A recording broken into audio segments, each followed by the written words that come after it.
Hey there, I'm Tucker, this is D&D Daily, and today we're going to be talking about the Fire Cat.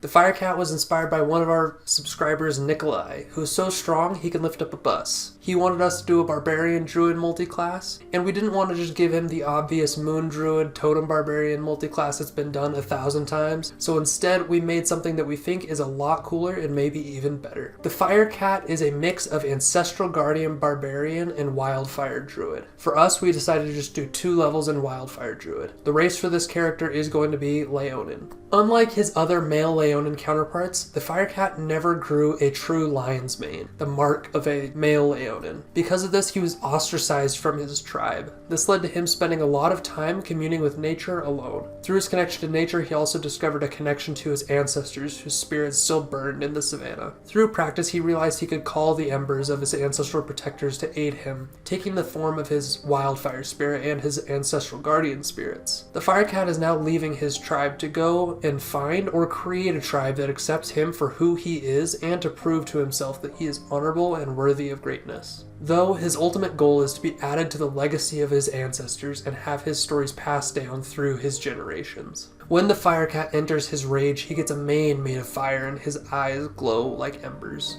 The aesthetic for your wildfire spirit and your ancestral protectors are Leonins made of flickering flame. The personality of the Fire Cat would be somebody who doubts himself. He has poor self-image because his tribe viewed him as an unworthy runt. He finds it hard to believe that people can see him as powerful, though he is large and strong. He is ultimately a social being that cares deeply about his interpersonal relationships. Being rejected by his tribe has only served to make him value a tribe even more. He is a protector above all else. He would not seek out combat, but would instead wish to protect those he claims as part of his tribe. In combat, the Fire Cat acts as a tank and an off support. The Fire Cat's bread and butter is the Ancestral Protectors feature from his Ancestral Guardian subclass. This ability makes whoever you hit on your turn have to attack you or deal pitiful damage otherwise. This strongly incentivizes us to find the biggest, baddest enemy in the combat and go straight for them. After you hit them though, they are going to be very incentivized to attack you. This is where our Wildfire Spirit and our excellent movement speed come into play. By being a Barbarian, we get a plus 10 movement speed, and by being a Leonin, we get a plus 5. Our Fire Spirit gives us an additional 15 feet of teleportation movement. Combine this with the fact that we're using a reach weapon, and now we can often hit our enemies and get far enough away that they can't hit us back. The poor enemy cannot reach us and has disadvantage and half damage against anyone else that tries to attack. So we are going to be tanking with our positioning more than we're going to be tanking with our health. It is good to note that we can still proc our Ancestral Protectors feature even if we hit from range. So javelins become a pretty good option, especially because they allow us to keep our rage going even if we can't attack up in melee. For these reasons, make sure to always have javelins on you. Teleporting us isn't the only thing the Fire Spirit can do though.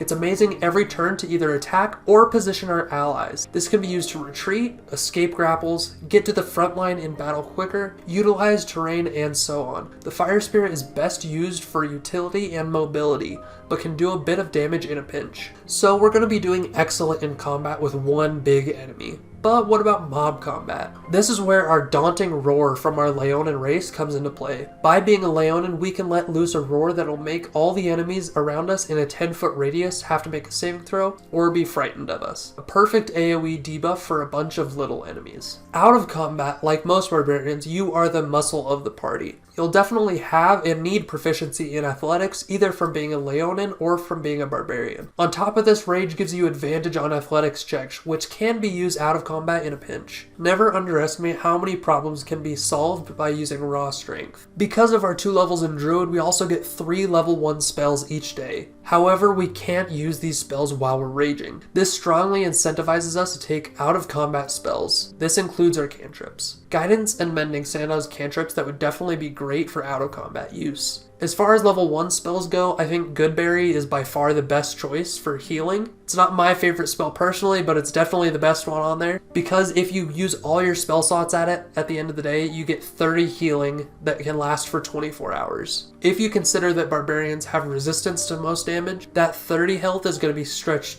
twice as far, so it's essentially a 60 health bonus that you can get each day. So if you have any extra spell slots at the end of the day, you can just drop them onto Goodberry, and then you can have that for the whole next day. Goodberry is just broken. Again, not my favorite spell, but it is by far the best. Other out-of-combat spells could be good too. Speak with Animals, Snare, Animal Friendship, Longstrider, Jump, and Detect Magic are a few that also look out as really good. In the Firecat's downtime, he would be communing with his ancestral spirits. He would also be trying to take care of those in his tribe. This might include taking care of camp, keeping watch, trying to make/buy them items that would help them, and he is also going to be looking out for a mate in his downtime. You can't be an ancestor without posterity after all. For the key mechanics of the Firecat, to give you a reference of what we're looking at for his stats, using Tasha's ability score variant for races and by using point buy, we got a +3 to strength, a +1 to dex, +3 to con, -1 to intelligence, +2 to wisdom, and -1 to charisma. So overall, your main stats is going to be strength, constitution, and wisdom, with dex being your next one that'll get a +1 maybe. While we level up, feats are going to be very tempting for us to take. However, we're really going to want to boost our strength and constitution, so we're often going to opt for ability score improvements over feats. Though if we were going to look at one of these feats as particularly good, it would probably be mobile.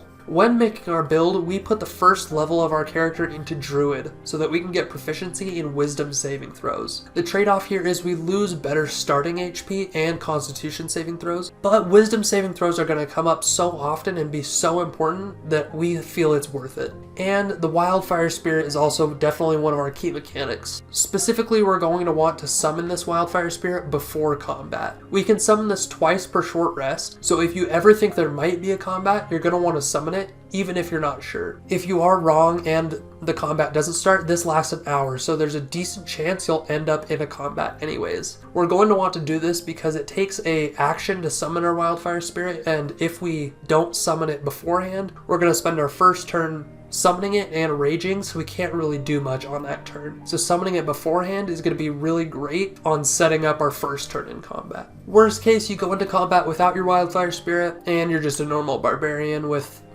2 levels under, not the biggest deal. The weaknesses of the Firecat is that our AC is going to be pretty low. This isn't something we rely on heavily because we purposefully position ourselves not to get hit, and we have a lot of HP, but it is something to note. With a low charisma score and a character with bad self-image, we won't do the best in social interactions, and we probably won't be the first to initiate those social interactions. If you're role-playing true to your stats, your low intelligence score also means you probably won't strategize the most going into a situation. That doesn't mean you can't pull off hit and run strategies. It more means that you won't be able to exploit an enemy's weakness or the terrain to their fullest. As an NPC, I would never use the Firecat as a solo combat encounter, as most of his abilities and playstyles just become mute. A big chunk of this character's abilities focus on tanking for a team, so I would definitely have him with his tribe and have them be a combat encounter as a group. However, I don't know if I would even have this be a combat encounter. As just a general encounter, I'd instead have him leading his tribe doing whatever they're doing. They wouldn't really be aggressive, but they might be more territorial and cautious. He wouldn't seek out combat, but he would be ready if it came, so that would be an interesting way for the party to choose what happens. The keynote of the Firecat is to have a highly mobile party tank, focused on making sure his party comes out of every combat alive. How would you use the Firecat in one of your games? What would you do to make him better or more flavorful? We are D&D Daily, and we're releasing new D&D content every day, so make sure to hit that subscribe button so you can keep up with us every day.